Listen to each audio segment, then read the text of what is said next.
ہیں۔ یہ دراصل جو مسجد ہے اس کا نام ہے مسجد الفتح۔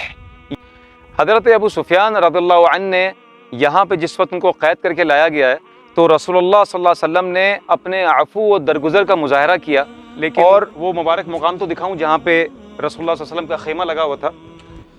آج ہم جس مبارک مقام کی زیارت کے لیے جا رہے ہیں وہ مسجد الفتح الجموم ہے، جو کہ مکہ حرم بیت اللہ سے تقریباً 30 کلومیٹر کے فاصلے پر ایک مسجد ہے، جو کہ جموم نامی ایک چھوٹے سے قصبے میں واقع ہے، اور وہ قصبہ مکہ مکرمہ اور مدینہ منورہ والے ہائی وے پر آتا ہے۔ اس مسجد کو ٹھیک اسی جگہ تعمیر کیا گیا ہے جہاں رسول اللہ صلی اللہ علیہ وسلم فتح مکہ سے 2 رات پہلے اپنے عظیم الشان اسلامی لشکر کے ساتھ یہاں خیمہ زن ہوئے تھے۔ اس مسجد کو اس نشانی کے طور پر 1977 میں تعمیر کیا گیا تھا۔ ایک مسجد الفتح مسجد الرایا وہ مسجد ہے جو حرم بیت اللہ کے بالکل سامنے واقع ہے، جہاں پر رسول اللہ صلی اللہ علیہ وسلم نے اپنی فتح کا جھنڈا گاڑا تھا اور وہاں شکرانے کی نماز بھی ادا کی تھی، جس پر میں نے پہلے ایک زیارت کا ویلاگ بنایا ہوا ہے۔ آپ چاہیں تو اوپر آنے والے لنک پر اسے کلک کر کے اسے بھی ملاحظہ فرما سکتے ہیں۔ یہ آپ دیکھ سکتے ہیں کہ ہم اس وقت اس مسجد کے بالکل سامنے پہنچ چکے ہیں۔ السلام علیکم ورحمۃ اللہ وبرکاتہ۔ میں ہوں اسامہ عثمانی مکہ مکرمہ سے، ایک اور تاریخی مقام میں آپ لوگوں کی خدمت میں حاضر۔ آج میں جس تاریخی مقام پہ آپ کو لے کر آیا ہوں یہ ایک ایسا تاریخی مقام ہے جسے خود مکہ مکرمہ کے بہت سارے مقیمین ہیں وہ بھی اس کو بہت کم جانتے ہیں۔ یہ دراصل جو مسجد ہے اس کا نام ہے مسجد الفتح۔ یہ وہ مسجد ہے جو کہ رسول اللہ صلی اللہ علیہ وسلم جب فتح مکہ میں جب مدینہ منورہ سے مکہ مکرمہ جب جا رہے تھے تو یہاں جموم کے علاقے میں یہ تقریباً 25 کلومیٹر کا فاصلہ ہے مکہ مکرمہ سے، تو یہاں پر رسول اللہ صلی اللہ علیہ وسلم نے پڑاؤ کیا تھا اور اسی مبارک مقام پہ رسول اللہ صلی اللہ علیہ وسلم خیمہ زن ہوئے تھے فتح مکہ کے وقت جانے کے لیے، اور یہاں پہ 10,000 صحابہ کرام رضی اللہ عنہم اجمعین 8 ہجری میں یہاں پر رسول اللہ صلی اللہ علیہ وسلم کے ساتھ وہ یہاں پہ تشریف لائے تھے۔ دوسری ایک سب سے بڑی شہرت کی وجہ اس جگہ کی یہ ہے کہ یہ وہ مبارک مقام ہے جہاں پہ قریش کے سردار اور بہت بڑے صحابی حضرت ابو سفیان رضی اللہ عنہ نے بھی یہاں پہ رسول اللہ صلی اللہ علیہ وسلم کے ہاتھوں پہ اسلام قبول کیا تھا۔ ہوا دراصل یہ تھا کہ حضرت ابو سفیان رضی اللہ عنہ دوسرے 2 قریشی سرداروں کے ساتھ اس مقام پر جاسوسی کے لیے آئے تھے، دیکھنے کے لیے کہ مسلمان یہاں پہ کتنا قافلہ لے کر آئے ہیں اور ان کا مقصد کیا ہے مکہ مکرمہ آنے کا صحابہ رسول اللہ صلی اللہ علیہ وسلم کے ساتھ۔ تو جب یہاں پر وہ پہنچے تو جو مہاجرین صحابہ تھے انہوں نے حضرت ابو سفیان رضی اللہ عنہ کو پہچان لیا اور پہچان کے ان کو قید کر کے رسول اللہ صلی اللہ علیہ وسلم کے سامنے ان کو پیش کیا۔ تو حضرت عمر بن خطاب رضی اللہ عنہ نے تلوار تان لی اور کہا کہ انہوں نے اتنے سال ہمارے خلاف یہ رہے ہیں اور مسلمانوں کو تنگ کیا ہے تو ان کا سر تن سے جدا کر دینا چاہیے، لیکن رسول اللہ صلی اللہ علیہ وسلم نے ان کو منع فرما دیا، اور پھر اس تاریخی مقام پہ حضرت ابو سفیان رضی اللہ عنہ نے یہاں پہ اسلام قبول کیا۔ فتح مکہ جسے فتح عظیم بھی کہا جاتا ہے ایک ایسا غزوہ تھا جس میں مسلمانوں کو رسول اللہ صلی اللہ علیہ وسلم کی قیادت میں مکہ مکرمہ کی فتح نصیب ہوئی، وہی مبارک شہر جس سے رسول اللہ صلی اللہ علیہ وسلم کو کفار کے ظلم و ستم کے سبب انتہائی بے سر و سامانی اور پریشانی کے عالم میں چھوڑ کر جانا پڑا تھا۔ ٹھیک 8 سال بعد سن 8 ہجری 20 رمضان کو رسول اللہ صلی اللہ علیہ وسلم فاتح بن کر اپنے 10,000 مجاہدین کے ساتھ مکہ مکرمہ میں داخل ہوئے۔ رسول اللہ صلی اللہ علیہ وسلم نے مجاہدین کو مکہ مکرمہ میں 4 سمتوں سے داخل ہونے کا حکم دیا۔ حضرت خالد ابن ولید رضی اللہ عنہ جس راستے سے داخل ہوئے وہاں معمولی سی جھڑپ ہوئی جس میں 12 کفار مارے گئے اور 2 مسلمان بھی شہید ہوئے۔ اس کے علاوہ بغیر کسی جنگ و جدل کے مسلمانوں نے مکہ مکرمہ فتح کر لیا۔ فتح مکہ کا اصل سبب دراصل خود قریش مکہ کی عہد شکنی تھی جو انہوں نے مسلمانوں کے ساتھ کیا تھا۔ صلح حدیبیہ میں مسلمانوں اور قریش مکہ کے درمیان یہ معاہدہ طے پایا تھا کہ 10 سال تک جنگ بندی رہے گی اور دونوں طرف سے کوئی کسی کے لوگوں کو یا ان کے اتحادی قبائل کو نہیں ماریں گے، مگر قریش مکہ نے معاہدے کی خلاف ورزی کرتے ہوئے مسلمانوں کی حلیف جماعت بنو خزاعہ کے کچھ لوگوں کو قتل کر دیا۔ اس معاہدے کی خلاف ورزی پر رسول اللہ صلی اللہ علیہ وسلم نے 10,000 مجاہدین کو مکہ مکرمہ کی طرف روانگی کا حکم دیا۔ رسول اللہ صلی اللہ علیہ وسلم نے مکہ مکرمہ میں داخل ہوتے ہی تمام بتوں کو توڑنے کا حکم دیا اور خود بھی اپنے عصائے مبارک سے بتوں کو توڑتے جاتے اور قرآن کی سورہ اسرا کی آیت نمبر 81 پڑھتے جاتے جس کے مبارک الفاظ یہ ہیں: بسم اللہ الرحمن الرحیم، جاء الحق وزهق الباطل ان الباطل کان زہوقا۔ جس کا ترجمہ یہ ہے کہ حق آ پہنچا اور باطل مٹ گیا، اور یقیناً باطل ایسی ہی چیز ہے جو مٹنے والی ہے۔ اس کے بعد رسول اللہ صلی اللہ علیہ وسلم نے حضرت بلال حبشی رضی اللہ عنہ کو کعبے پر چڑھ کر اذان دینے کا حکم دیا، جس پر حضرت بلال رضی اللہ عنہ نے وہ جگہ جو کسی وقت بت پرستی کا گڑھ ہوا کرتی تھی وہاں اذان دے کر رہتی دنیا تک توحید کا پیغام سب کو پہنچا دیا۔ فتح مکہ میں بہت سارے لوگوں نے اسلام قبول کیا، جس میں قریش کے بڑے بڑے سردار بھی شامل تھے، جن میں چند لوگوں نے تو کچھ دنوں کے بعد اور بہت سو نے اسی وقت اسلام قبول کر لیا۔ جن خوش نصیبوں میں قریش کے سردار عظیم حضرت ابو سفیان رضی اللہ عنہ بھی تھے۔ اشہد ان لا الہ الا اللہ واشہد ان محمد رسول اللہ۔ حضرت ابو سفیان رضی اللہ عنہ نے اس وقت کے علاقے جس کو مر الظہران کہتے تھے، مطلب آج کل کا یہ موجودہ علاقہ جسے اب جموم کہتے ہیں، فتح مکہ کے موقع پر یہاں اسلام قبول کیا تھا، جیسا کہ آپ کو ویڈیو کے شروع میں بتایا گیا ہے۔ حضرت ابو سفیان رضی اللہ عنہ نے یہاں پہ جس وقت ان کو قید کر کے لایا گیا ہے تو رسول اللہ صلی اللہ علیہ وسلم نے اپنے عفو و درگزر کا مظاہرہ کیا، اور اس مظاہرے میں رسول اللہ صلی اللہ علیہ وسلم نے ان کو فرمایا کہ ہم فتح مکہ میں کوئی فاتح بن کر نہیں آ رہے ہیں، ہم کوئی وہاں پہ قتل و غارت گری کے لیے نہیں، بلکہ عفو و درگزر اور توحید کا پیغام لے کر آ رہے ہیں۔ اور رسول اللہ صلی اللہ علیہ وسلم نے پھر اپنے عفو و درگزر کا ایک ایسی مثال قائم کی جس کو دیکھ کر حضرت ابو سفیان رضی اللہ عنہ اس وقت دنگ رہ گئے۔ انہوں نے کہا کہ آپ کا جو گھر ہوگا وہاں پہ فتح مکہ کے موقع پر جو شخص بھی آپ کے گھر میں داخل ہو گیا اس کو امان مل جائے گی۔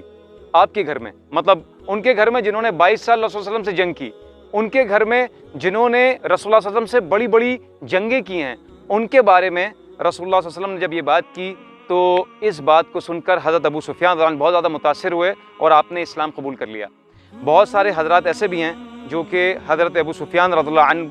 کے اوپر معاذ اللہ شک و شبہ کا اظہار کرتے ہیں کہ انہوں نے اسلام دل سے قبول نہیں کیا تھا۔ یہ بالکل غلط بات ہے، اور صحابہ کرام سے دشمنی کا یا ان سے عداوت رکھنے کا ایک ثبوت وہ پیش کرتے ہیں۔ حضرت ابو سفیان رضی اللہ عنہ کے اسلام اور دین سے محبت کرنے کی مثال آپ اس بات سے لیجئے کہ حضرت ابو سفیان رضی اللہ عنہ نے 15 دن کے بعد ہی غزوہ حنین ہوا ہے، طائف کا جو غزوہ ہوا ہے، اس غزوے میں حضرت ابو سفیان رضی اللہ عنہ نے رسول اللہ صلی اللہ علیہ وسلم کے ساتھ شانہ بشانہ انہوں نے جہاد کیا اور اپنی ایک آنکھ گنوا دی۔ اس کے بعد جنگ یرموک میں حضرت ابو سفیان رضی اللہ عنہ کے جو ان کی شجاعت و بہادری و دلیری تھی وہ تاریخ میں مشہور ہے۔ آپ نے کس طریقے سے مسلمانوں کو جوش دلایا کفار کے خلاف، وہ سب تاریخ میں لکھا ہوا ہے۔ اور حضرت ابو سفیان رضی اللہ عنہ کی جو دوسری آنکھ تھی وہ بھی انہوں نے گنوا دی جنگ یرموک میں اللہ اور اس کے رسول سے محبت کے لیے۔ کیا اس سے بڑھ کے کوئی ثبوت حضرت ابو سفیان رضی اللہ عنہ کے اسلام لانے کا اور دین سے محبت کا کیا ہو سکتا ہے؟ حضرت ابو سفیان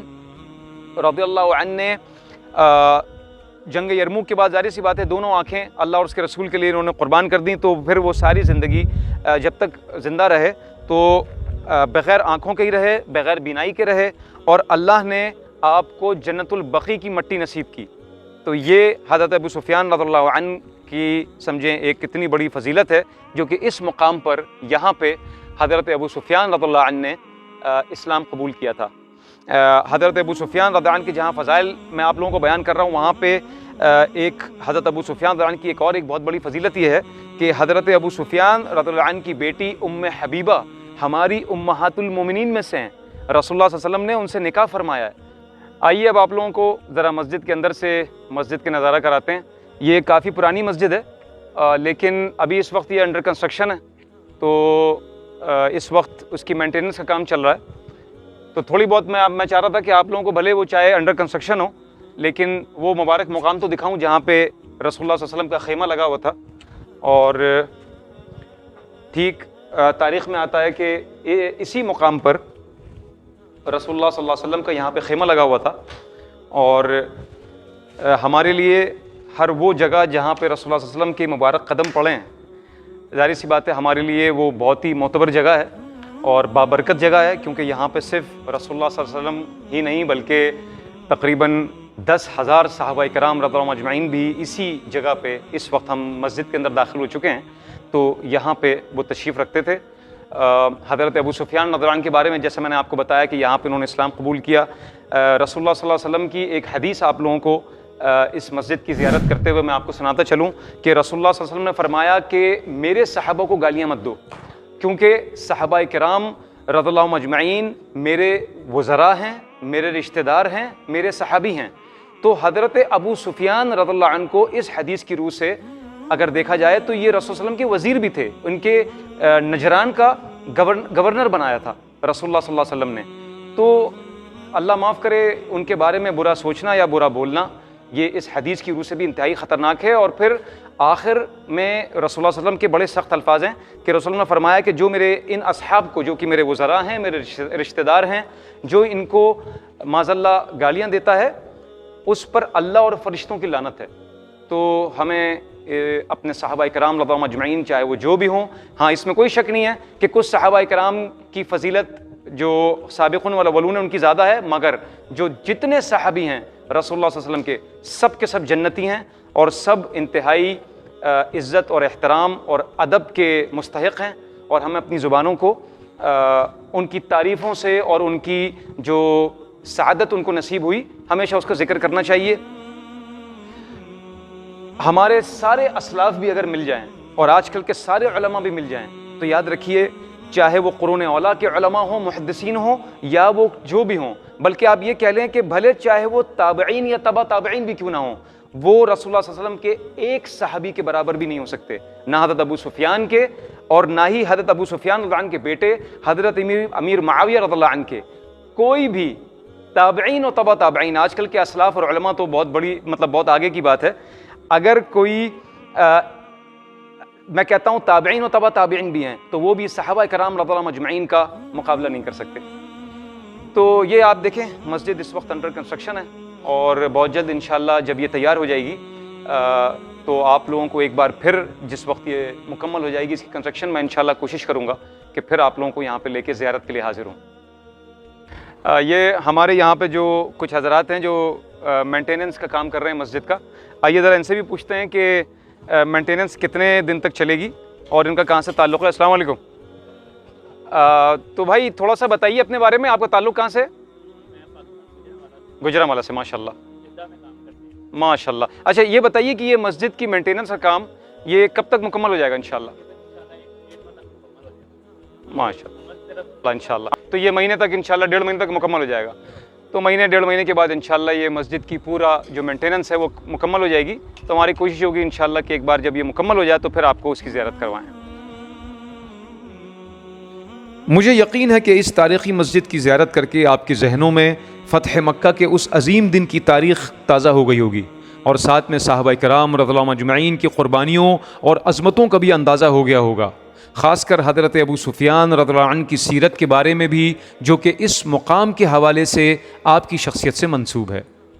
ہماری اس طرح مزید ویڈیوز کو دیکھنے کے لیے ہمارے چینل کو سبسکرائب کیجئے، بیل آئیکن کو ضرور کلک کیجئے، اپنے متعلقین، احباب، دوستوں، رشتہ داروں میں ضرور ہماری ان ویڈیوز کو شیئر کیجئے، اور ہمیں کمنٹس باکس میں ضرور اپنی آراء سے آگاہ کیجئے کہ آپ کو ہماری تاریخ پر بنی یہ ویڈیوز اور تاریخی مقامات کی ویڈیوز کیسی لگتی ہیں۔